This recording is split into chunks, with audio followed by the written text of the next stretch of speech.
It's here in the Long Room Bar at Lord's where some of England's greatest players stand shoulder to shoulder, and I'm underneath a certain one of them, Denis Compton, one of the greatest players of his generation, and proudly my grandfather.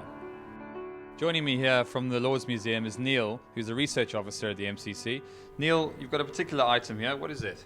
This is the bat used by your grandfather Denis Compton in 1947, his great summer when he scored 3,816 first-class runs, including 18 centuries, many of them here at Lord's. Now, Neil, it doesn't look like much, I must be honest, from the thick edges and the big pieces of willow that we use today.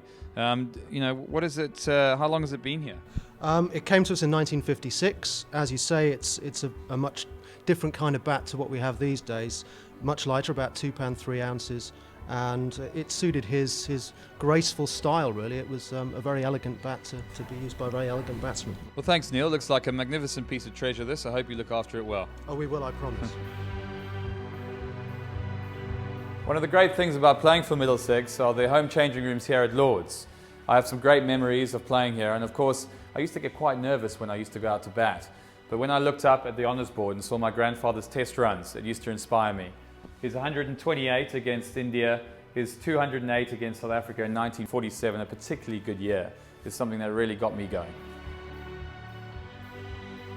So one of the stories I always like to tell about my grandfather, and perhaps the best recollection I have of him, was as a 12 or 13-year-old boy. I was touring England with my South African prep school, and I was sitting on the balcony at his house. He had an ever-present glass of brandy or port, and he was playing in India at the time. I think he was playing for the British Army, and an Indian businessman approached him and said, "Dennis, I'll offer you 50p for every run you score over 20.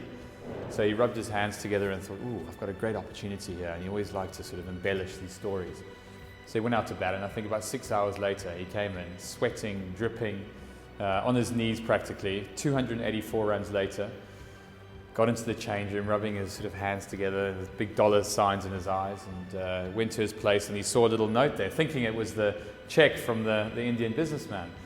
And he opens up this piece of paper, and it says, "I'm very sorry, Mr. Compton, well batted, but I have to go to Indian meeting in Delhi." So he never actually got his hands on any of that money. And I think to this day he always said to me, "Just make sure you get some money."